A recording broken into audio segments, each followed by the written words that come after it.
చెప్పారు. చాలా ఈ సంవత్సర కాలంలో ఈ ప్రభుత్వం తీసుకున్న నిర్ణయాలు, ఎన్నికలకు ముందు మేము ఇచ్చిన వాగ్దానం, సూపర్ 6 అమలు తీరు ఏ విధంగా ఉందో అందరూ వివరించి చెప్పడం జరిగింది. మళ్ళీ చరణం చేయడం నాకు ఇష్టం లేదు. కానీ 2-3 విషయాలు మాత్రం ప్రస్తావన చేయాల్సిన బాధ్యత ఈ జిల్లా ఇన్ఛార్జ్ మంత్రిగా నాకుంది. చాలా మంది పెద్దలందరూ మాట్లాడేటప్పుడు ఎరిక్సన్ బాబు మొన్న ఎన్నికల్లో ఓటమి పాలయ్యాడు అన్నాడు. అయ్యాడా? అవునా? అరే ఏమి చెప్తారయ్యా మీరు? అతనెక్కడ ఓడాడయ్యా? గెలిచి ఓడాడు ఆయన. గెలిచి ఓడాడు ఎరిక్సన్ బాబు. ఇవాళ అలాంటి వ్యక్తి ఇవాళ ఓడిపోతే ఇంట్లో పడుకోలే. ఇవాళ కూడా సామాన్య ప్రజల మధ్య, దళిత వాడల్లో, గిరిజన వాడల్లో, చెంచు కూడల్లో ఇవాళ వెలుగును నింపడానికి తన జీవితం అంకితం చేసి మీ మధ్య తిరుగుతున్నాడు. ఇవాళ అటువంటి ఎరిక్సన్ బాబు ఇవాళ ఓడాడు అని అంటే నమ్మశక్యం. ఈ ఎరిక్సన్ బాబే గతంలో నా నియోజకవర్గంలో ఇన్ఛార్జిగా పనిచేశాడు. ఇవాళ ఆయనకు నేను ఇన్ఛార్జిగా వచ్చాను. ఎరిక్సన్ బాబు ఓడలేదు, మనం గెలిపించాం. నిధి ఓడించింది. మళ్ళీ మనమే గెలిపించుకుంటాం. మళ్ళీ మనమే మన నాయకుడిని నిలబెట్టుకుంటాం. దీనిలో తిరుగులేదు అని చెప్పి మీ అందరికీ మనం చేస్తాం. కొండపైన శ్రీశైలం మల్లన్న, దోర్నాల మధ్యలో రామన్న, ఇద్దరు అన్న ఉన్నటువంటి ఈ ఎరిక్సన్ బాబు ప్రజల మనిషి, తెలుగుదేశం పార్టీ నాయకుడు అని చెప్పి మీకు మనం చేస్తాం. ఈ రోజు వేదిక మీద ఉన్నటువంటి అందరం ఎరిక్సన్ బాబుకు తోడుగా ఉండడానికి మేము ఇక్కడికి వచ్చాం తప్ప ఎరిక్సన్ బాబు కన్నా మేమేమో అధికులమని ఇక్కడికి రాలేదు. మీ అందరికీ మనం చేస్తాం. మరొక విషయం, ఈరోజు 2 ప్రధానమైన విషయాలు. ఈ రాష్ట్ర ప్రభుత్వం సూపర్ 6 హామీలతో పాటు మీ అందరికీ గత ఎన్నికల్లో మన నాయకులు చంద్రబాబు నాయుడు గారు, నారా లోకేష్ గారు పర్యటించినప్పుడు ఇక్కడ చెప్పడం జరిగింది. మార్కాపురం కొత్త జిల్లాను తీసుకొస్తామని. మరి 2వ హామీ, వెలుగొండ ప్రాజెక్టు మేమే పూర్తి చేస్తాం. వెలుగొండ నీళ్ళని గ్రామాలకు తరలించి సాగునీరు, త్రాగునీరు ఇచ్చి ఈ మెట్ట ప్రాంత రైతాంగానికి నీరిచ్చి మెట్ట ప్రాంతాల్లో ఉన్నటువంటి పేద వర్గాల వాళ్ళకి సహాయం తీరుస్తామని చెప్పి హామీ ఇవ్వడం జరిగింది. ఇవాళ కార్యక్రమం మొదలైంది. సూపర్ 6 కార్యక్రమాలన్నీ నెరవేరుస్తూ ఇవాళ కొత్త మార్కాపురం జిల్లాని ఏర్పాటు చేయడానికి నాడు హామీ ఇచ్చాం, నేడు నెరవేర్చాలని చెప్పి ముఖ్యమంత్రి చంద్రబాబు నాయుడు గారు ఒక ఉప సంఘాన్ని నియమించి కొత్త జిల్లాల్ని నియామకం చేయడానికి, అందులో మరీ ముఖ్యంగా మార్కాపురం జిల్లాని నియమించడానికి ఏ విధంగా కార్యక్రమాలు తీసుకోవాలో మీరందరూ సలహాలు ఇవ్వండి అని తన మంత్రులనే ఉపసంఘం వేయడం జరిగింది. మరి ఇవాళ వెలుగొండ ప్రాజెక్టు అయిందా? పూర్తయిందా? నీళ్లు పారాయా? మన భూములు తడిచాయా? ఆ నేల తల్లి తాహార్తి తీరిందా? మరి దుర్మార్గంగా మనకు ముందున్నటువంటి ప్రభుత్వం పనులు పూర్తయిపోయాయట, నీళ్లు వచ్చేసాయట. ఈ దోర్నాల ఎర్రగుంటపాలెం మార్కాపురానికి నీళ్లు ఇచ్చేశారంట. మరి ఏం జరిగింది? ఒక తప్పుడు ఆలోచన ప్రజల్లో కలిగించడానికి, తప్పుడు నిర్ణయాలను చెప్పడానికి వాళ్ళు ప్రయత్నం చేశారు. ఎక్కడే కాదు తమ్ముళ్ళ, ఇంకొకటి కూడా చేశాడు. హంద్రీ నీవా ప్రాజెక్టు, బాబు ఇక్కడ హంద్రీ నీవా ప్రాజెక్టు మొన్న పంపులు ఆన్ చేశాడు మన నాయకుడిగా, ముఖ్యమంత్రిగా చంద్రబాబు నాయుడు గారు నంద్యాల జిల్లాలో. ఇది ఎప్పుడో సంవత్సరం క్రితం కుప్పానికి నీళ్లు వదిలేశానన్నాడు ఆయన పెద్ద మనిషి. మొన్న కుప్పానికి నీళ్లు ఎప్పుడు పోయినాయి అంటే సంవత్సర క్రితం అన్నారు. ఎలా పోతాయ్యా? పోతాయా? కాలాలు ఉన్నాయా? డ్యాములు కట్టావా? నువ్వు ఎక్కడికి తీసుకెళ్ళావంటే వర్షానికి పడ్డటువంటి ఆ నీటిని కాలువలో ఒక గుంటలో చేర్చి దానికి 2 చెక్కలు పెట్టి హెలికాప్టర్లో దిగి దానికి టెంకాయ కొట్టి చెక్కలెత్తి ఈ నీళ్ళంతా కుప్పం పోయా. చంద్రబాబు నాయుడు గారు వారం రోజుల క్రితం పంపులు ఆన్ చేస్తే ఇంకా కుప్పం దాకా పోలేదు. కాలువల్లో నీళ్లు పారుతూ ఉన్నాయి. ఏమీ లేకుండానే ఒక కొబ్బరికాయ కొట్టి ఫోటో ఎత్తుకుని కుప్పానికి నీళ్లు ఇచ్చాను, చంద్రబాబు నియోజకవర్గానికి నేను నీళ్లు ఇచ్చాను. ఏడ డ్యామ్ కాడి ఏడకొచ్చాడు, వెలుగొండ టనల్ కాడికి, ప్రకాశం జిల్లాలోకి అంతా నేనే నీళ్లు ఇచ్చాను అన్నాడు. ఈ తాడుగా ఎక్కడిచ్చాడా తమ్ముళ్ళ? జరిగే పనేనా? కాలువలు లేవు, టనల్స్ లేవు, పంపులు లేవు, నీళ్లు ఎట్టొస్తాయి బయటికి శ్రీశైలంలో నుంచి? ఇంత దుర్మార్గమైనటువంటి పరిపాలన 5 సంవత్సరాలు మనకు బొమ్మలు చూపించినట్టు చూపించి మోసం చేసి తిరిగి అధికారంలోకి రావాలని ప్రయత్నం చేస్తే ప్రజలు తిరుగుబాటు చేశారు. సూపర్ 6 ఆమోదించారు. ఈ మోసాలన్నింటినీ గమనించారు. కూటమి నాయకత్వాన్ని నరేంద్ర మోడీ గారి ఆశీస్సులతో, పవన్ కళ్యాణ్ గారి సహకారంతో, చంద్రబాబు నాయకత్వం మీద విశ్వాసంతో యువగలం పాదయాత్ర నడిపించినటువంటి నారా లోకేష్ తో సహకరించి ఈ రాష్ట్రంలో 194 ఓట్లు కూటమికి ఓటేసి గెలిపించారయ్యా. ఎక్కడన్నా జరగద్దా? మన పంచాయతీల్లో చూసామా? ఏమన్నా అయితే 40% 45% వస్తుంది. అవతలానికి 30% వచ్చి ఓడిపోవడమో గెలవడమో జరిగింది. 194 ఓట్లు కూటమి నాయకత్వానికి వేసినటువంటి ఈ రాష్ట్ర ప్రజానీకానికి చేతులెత్తి నమస్కరించాలని చెప్పి తెలియజేస్తారు. ఈ ప్రజా పరిపాలన అంటే ఇవాళ మాకు అధికారం ఇచ్చారు, 164 స్థానాలు మాకు వచ్చాయి. కాబట్టి మా ఇష్టారాజ్యంగా మేము పరిపాలన చేస్తామంటే కుదరదు. ఇవాళ మేము చెప్పిన మాట నెరవేర్చుకుంటున్నాం. సూపర్ 6 లో తల్లికి వందనాన్ని ఇస్తానన్నాం, ఇచ్చాం. ఎన్టీఆర్ భరోసా పెన్షన్లు ఇస్తామన్నాం, ఇచ్చాం. నల్ల చట్టాన్ని తీసుకొచ్చి మన భూములు దోచుకుంటుంటే ఆ యొక్క ల్యాండ్ టైటిలింగ్ యాక్ట్ రద్దు చేస్తామన్నాం, రద్దు చేసి రైతాంగానికి భవిష్యత్తును ప్రసాదించాం. రేపు మహిళలకి భారతదేశానికి స్వతంత్రం వచ్చింది ఆగస్టు 15. మన రాష్ట్రంలో మహిళలకి ఆనందమైనటువంటి ఒక స్వాతంత్ర సముపార్జనని అందించబోయేది రేపు ఆగస్టు 15న. బస్సుల్లో ఉచిత ప్రయాణం, ప్రతి అక్క చెల్లి తల్లి అందరూ ప్రయాణం చేయడానికి ఈ జిల్లాలో మీరు ఎక్కడికి పోయినా ఉచిత బస్సు ప్రయాణం 15వ తారీఖు. బస్సులు కూడా రెడీ అయిపోయినాయి. ఆ బస్సులు కూడా వస్తాయి రేపు మన గ్రామాలు. ఇక రైతాంగానికి హామీ ఇచ్చాం.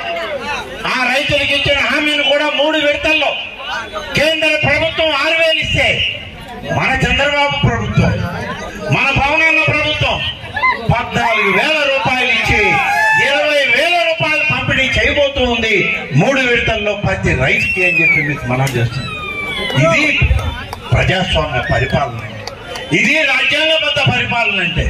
అంతేగాని ఎక్కడనో ఏదో చేసి ఇళ్లలో పడుకొని పబ్జీ ఆడుకుంటా, లేకుంటే రమ్మీ ఆటలు ఆడుకుంటా, కాలయాపన చేస్తూ దారి దోపిడీ చేసినటువంటి గడిచిన పాలన ఇక్కడ, ఈనాటి మన పాలన ఇక్కడ ఆలోచించేది.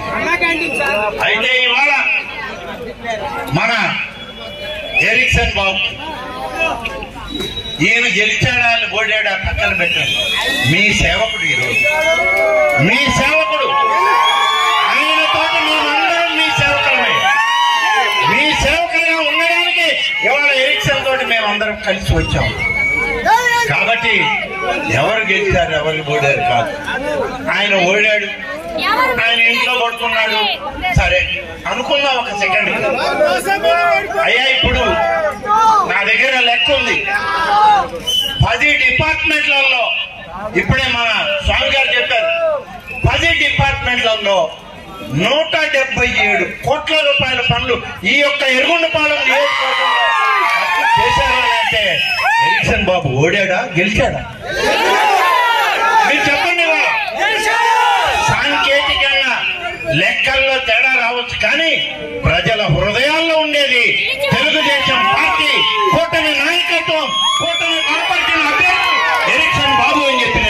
సందర్భంగా మనం చేస్తాం. కాబట్టి ఇవన్నీ ఒక ప్రహసనం జరుగుతూ ఉంటాయి రాజకీయాలు. ఓడినా గెలిచినా ప్రజల మధ్య నిలబడ్డవాడే నాయకుడు, ప్రజల మధ్య ప్రజల అవసరాలు తీర్చగలిగిన వాడే, ప్రజా సమస్యలను పరిష్కరించగలిగిన వాడే ప్రజా నాయకుడు అవుతాడు తప్ప మనం ఏదో గెలిచామని చెప్పి జబ్బలు దొరుకుని ఎక్కడో పడుకొని మమ్మల్ని విమర్శిస్తే దురదృష్టం ఏంటంటే, నేనేదో అనుకున్నా, నాకు ఒక న్యూస్ వచ్చింది ఈ మధ్య, ఎలక్షన్కే పంపించేదాన్ని. ఏంట్రా బాబు ఇదని, పాపం మీరు కాదు కానీ కొన్ని మోసపూరిత వాగ్దానాలని మాటల్ని నమ్మినటువంటి కొందరు ఈ ప్రాంత ప్రజలు ఒక పెద్ద మనిషిని గెలిపించారు.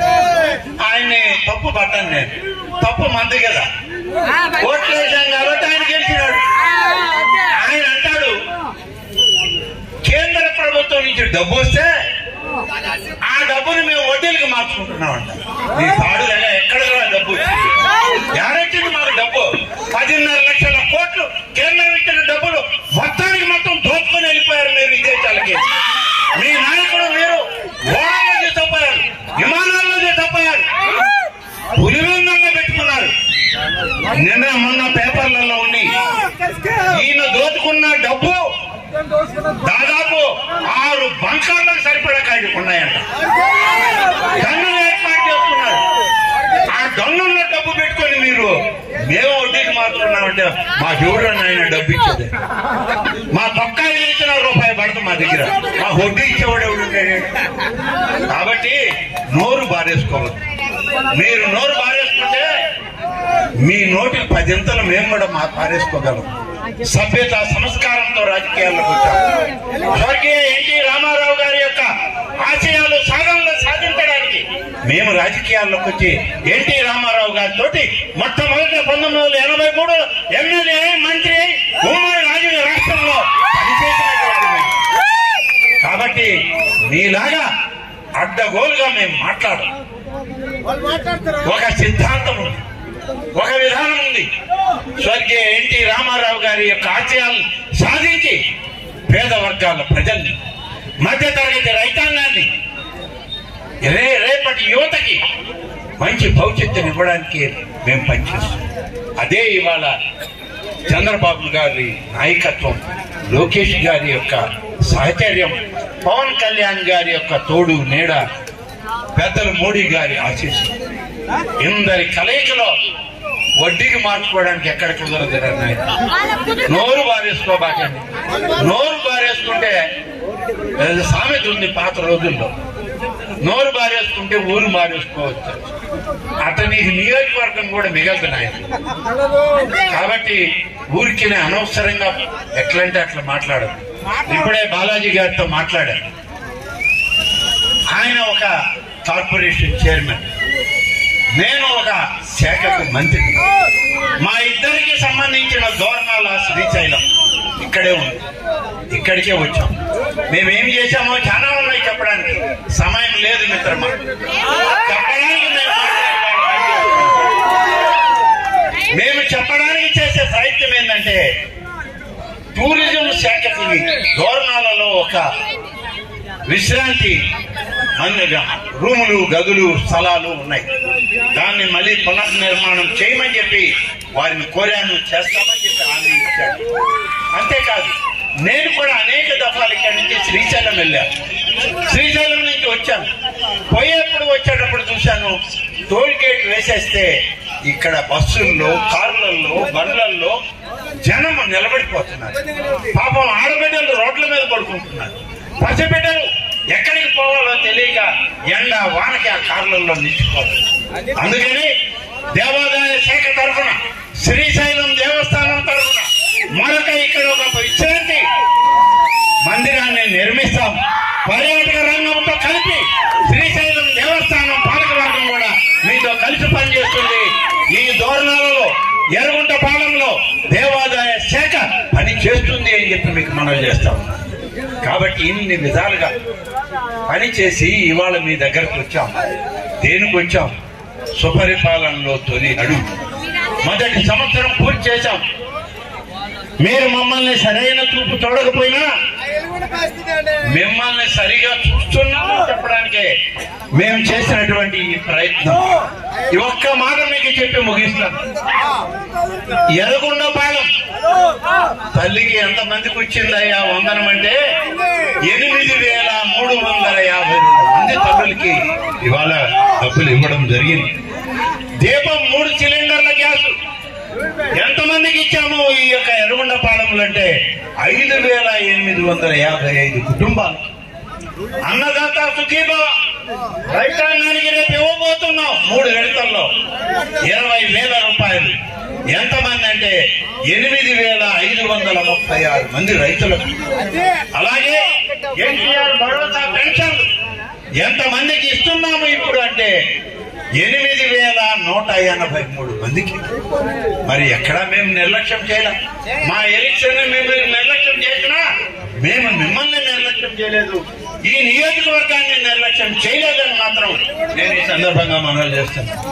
10 శాఖలు దాదాపుగా అనేక మంది ఈ శాఖల్లో లబ్ధి పొందినటువంటి వాళ్ళకి మేము ఇచ్చినటువంటి పథకాల యొక్క డబ్బు 178,39,00,000 రూపాయలు ఒక్క ఎర్రగొండపాలెం నియోజకవర్గంలో ఇవాళ కార్యక్రమాలు జరుగుతున్నాయి. ఏమి తప్పు చేశాడు ఎరిక్సన్? ఏమి తప్పు చేసింది ఈ కూటమి? ఆలోచించేయండి. ఇవాళ జరిగిపోయిన దాని గురించి నేను అడగను, జరగాల్సిన దాని గురించి ఆలోచించాను. ఇవన్నీ ఎవరు చెప్పాలి? ప్రతిరోజు మేము వచ్చి తల్లికి వందనమను, అలాగే అన్నదాత సుఖీభవను, లేకుంటే ఎన్టీఆర్ భరోసాను, లేకుంటే శ్రీశైలం దేవస్థానం యొక్క విశ్రాంతి గదులను, టూరిజం ప్రాజెక్టులను మేము చెబుతూ ఉండాలి. అంటే ఈ రాష్ట్రంలో నిన్న శ్రీకాకుళంలో చెప్పి ఈ రోజు ఎర్రగొండపాలెంలో చెప్పడానికి వచ్చామని అంటే ఒక మనిషి అంతా తిరిగి చెప్పడానికి అవకాశం ఉంటుందా? మీరు గమనించారు. చంద్రబాబు నాయుడు గారు ఒకరే, పవన్ కళ్యాణ్ గారు ఒకరే, లోకేష్ గారు ఒకరే. ఇంత దూరం ఇంత రాష్ట్రాన్ని చూడడానికి అవకాశం ఉంటుంది. దీని బాధ్యత మన బుద్ధ స్కంధాల మీద వేసుకొని రేపు రాబోయేటువంటి స్థానిక సంస్థల్లో 100% కూటమి నాయకత్వం బలపడాలి అని చెప్పి కోరుతాం. అప్పుడు మాత్రమే సరైన గుణపాఠం మనం ప్రతిపక్షానికి చెప్పిన వాళ్ళం అవుతాం. ప్రతిపక్ష పార్టీలు ఏదో మాట్లాడతాయి. వాళ్ళు ఏం మాట్లాడారో మనకొద్దు, వాళ్ళు ఏం మాట్లాడి అయిపోయింది. అసలు జనం గుర్తు పెట్టుకోవడానికి లేని దాన్ని మనం ఎందుకయ్యా పదే వాళ్ళని చెప్పుకోవడం అవసరం లేదు. పోయారు, పొలోమని పోయారు. ఎక్కడెక్కడ ఉన్నారంటే రాజమండ్రి సెంట్రల్ జైల్లో కొంతమంది, నెల్లూరు సెంట్రల్ జైల్లో కొంతమంది, అలాగే కర్నూలు సెంట్రల్ జైల్లో కొంతమంది. ఎక్కడ పడితే అక్కడ వాళ్ళు రిసార్ట్ కింద మార్చుకొని జైళ్లకు పోతా ఉంటే వాళ్ళ గురించి మనం ఎందుకు తమ్ముడా అక్క చెల్లి ఆలోచించాలి. కాబట్టి ఇంత సుదీర్ఘమైన రాజకీయ ప్రయాణంలో అనేక ఒడిదుడుకులను ఎదుర్కొని నష్టపోయాం, బాధపడ్డాం, కష్టాల్లో ముందుకు వచ్చాం, దెబ్బలు తిన్నాం. ఇవాళ లేసే కెరటం గొప్పది కాదు, పడి లేచిన కెరటం గొప్పది అని చెప్పి నేను మీ అందరికీ మనవి చేస్తాను. కాబట్టి ఇవాళ కెరటం వాళ్తుంది, కానీ ఉవ్వెత్తున ఎగుస్తుంది. అంత ఎగిసినటువంటి ఈ యొక్క కూటమి నాయకత్వంలో మీ ఎరిక్సన్ బాబు కూడా ఒక వ్యక్తి, ఒక శక్తి అని చెప్పి మీకు మనవి చేస్తాను. కాబట్టి దయచేసి మీరందరూ కూడా పదం కదం కలపండి, తోడుగా ఎరిక్సన్ కి నిలబడండి. ప్రతి గ్రామంలో ప్రతి ఇంటిలో సూపర్ 6 ని ఏ విధంగా అమలు చేశామో, సుపరిపాలన తొలి అడుగులో మనం ఏం చేశామో చెప్పండి, నచ్చ చెప్పండి, ఒప్పించండి, అందరినీ మన వైపుకి మళ్లించండి. రేపు రాబోయేటువంటి స్థానిక సంస్థల్లో మీదే విజయం, మనదే విజయం, ఎరిక్సన్ మీ నాయకుడు అని చెప్పి నేను మీ అందరికీ మనవి చేస్తున్నాను. ఇన్ఛార్జ్ మంత్రిగా నా బాధ్యత ఒకటి ఉంది. అనేక సందర్భాల్లో చెప్పాల్సి వచ్చింది, కానీ ఇక్కడ ఈ సభలో చెప్పాల్సిన అవసరం ఈరోజు చాలా దగ్గరగా వచ్చి మా సరసన కూర్చోవలసిన ఎరిక్సన్ ఇవాళ మాకు సరసన లేడు శాసనసభ శాసనసభలు అనేటువంటి ఒక దిగులు తప్ప మాకు ఈ వేదిక మీద మాకన్నా ముందే ఉంటుంది. కాబట్టి ఎంతో మంది కొన్ని వెన్నుపోట్లు, కొన్ని పక్కపోట్లు, కొన్ని రాజకీయ ద్రోహాలు జరిగి నష్టపోయిన వ్యక్తి ఆదరించండి, ఆశీర్వదించండి. ఇవాళ మన నాయకుడు, జాతీయ అధ్యక్షుడు, ఈ రాష్ట్ర ముఖ్యమంత్రి చంద్రబాబు నాయుడు గారి చేత ఎంపిక చేసి ఆశీర్వదించబడిన ఎరుకుంటపాలెం ఇన్ఛార్జ్ ఎరిక్సన్ బాబు అని చెప్పి ఇక ఎవరు లేరు.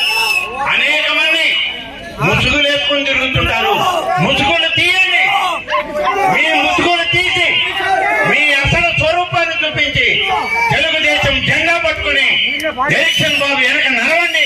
మేమందరం కూడా మీకు తోడుగా ఉంటామే తప్ప తప్పుడు విధానాలలో ఎరిక్సన్ బాబుని ఏదో చేద్దామంటే మీరు చేసే ప్రతి ప్రయత్నం ఎరిక్సన్ బాబుని చేయడం కాదు, నమ్మక ద్రోహం చేసి తెలుగుదేశం పార్టీకి వెన్నుపోటు పొడుస్తున్న వాళ్ళలో లెక్కబడతారు. గమనించండి ఈ విద్రోహ శక్తుల్ని. ఇవాళ మేము అనుకుంటే మా స్వామి చెప్పారు, మా నాయకులు చెప్పారు, పెద్ద సమయం పట్టదు. కాబట్టి దయచేసి మీరు ఇప్పటికైనా జరిగిన తప్పులను సరిచేసుకుని సంవత్సరం రోజుల లోపల జరిగిపోయింది.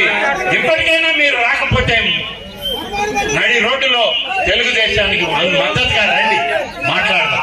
అంతే తప్ప ఏదో చేద్దామని ఎవరన్నా భ్రమపడితే ఈ కూటమి నాయకత్వంలో ఎవరు రారు, నిలబడలేరు అని చెప్పి మీకు మనం చేస్తున్నాం. మీకు ఒక్క ఆఖరిగా ఒక మాట చెప్తున్నా. ఇటీవలే పూరి జగన్నాథ స్వామి రథచక్రాలు కదిలాయి. ఎక్కడ? పూరిలో జగన్నాథ స్వామి రథచక్రాలు కదిలాయి. జగన్నాథ స్వామి రథచక్రాలు కదిలాయంటే ఈ దేశానికి పట్టిన అరిష్టం ఆ చక్రాల కింద నలిగిపోతూ ఉంటుంది. అదే విధమైనటువంటి కూటమి రథచక్రాలు ఈ రాష్ట్రంలో నడుస్తూ ఉన్నాయి. ఎవరైనా అడ్డు తగలాలి, ఎవరైనా మేము అడ్డు పడతామని వస్తే చక్రాల కింద పురుగుల్లా నలిగిపోవడం తప్ప మీరేమీ సాధించలేరు అని చెప్పి నేను ఈ సందర్భంగా తెలియజేస్తూ ఎరిక్సన్ బాబే ఇక్కడ ఇన్ఛార్జిని మళ్లీ ప్రకటిస్తూ సెలవుకుంటాను. జై హింద్, జై తెలుగుదేశం.